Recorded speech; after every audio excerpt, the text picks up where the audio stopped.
the expert. SmallCapPower was proud to be a Gold Plus sponsor at the recent PDAC convention held in Toronto. We thought this would be the perfect opportunity to ask our roster of experts, is there still a place for small cap stocks in investors' portfolios?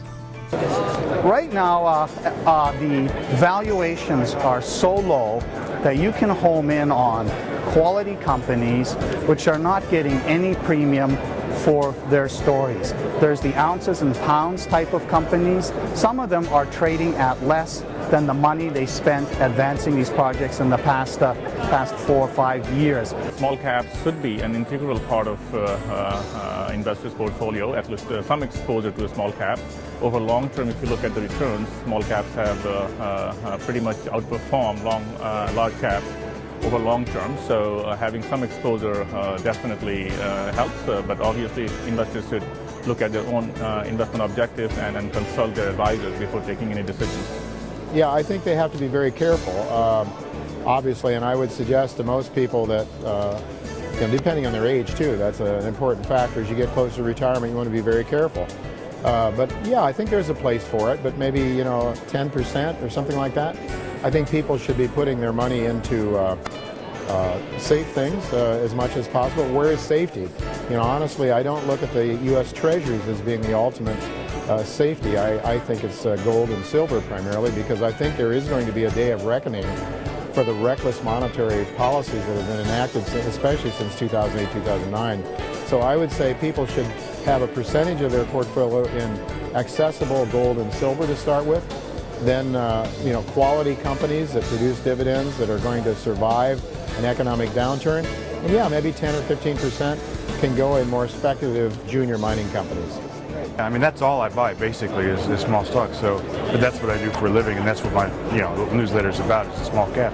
So yeah, I do think so. But I think you need to be really, really focused on competent people doing exploring legitimate projects that have the real potential to be a world-class Tier 1 deposit. That's what I really want to find, and they're few and far between. And that company has to be able to recognize that potential, recognize it when it stops working, and it helps to have enough cash to get through the couple of years as well.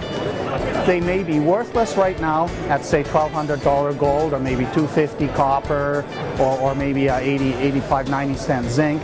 But if you get a, say, 25% move in these metals, you end up with suddenly massively into the money with the NPV and the IRR, and you can get sort of 5 to 10 times increases. So now is a good time to look for companies that are not going to disappear because they have some balloon payment coming, and you buy them as options, leveraged options on higher metal prices.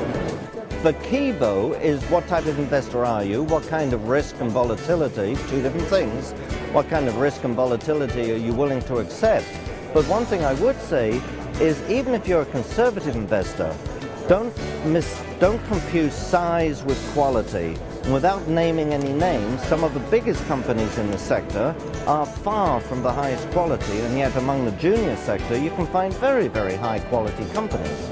Well, I mean, if you're someone that follows the sector, the mining business, if you will, and the commodity business, even after all the trials and tribulations, everything we've been through in the last decade, it's still the juniors that are the discoverers. They're the ones that find new deposits. Exploration spending is being decimated. Most of it these days is done by majors, but if you look at what they actually spend money on, the majority of it's brownfield stuff. And at the end of the day, if the world's going to have enough copper, have enough uranium, have enough gold, have enough anything, someone's got to be out there finding new stuff, and it's still really the juniors that do that. Is that a low-risk proposition? No, it's an extremely high-risk game. But the other side of the coin is, if you're lucky enough to attach yourself to one of these companies that makes a true new discovery, the potential gains are enormous.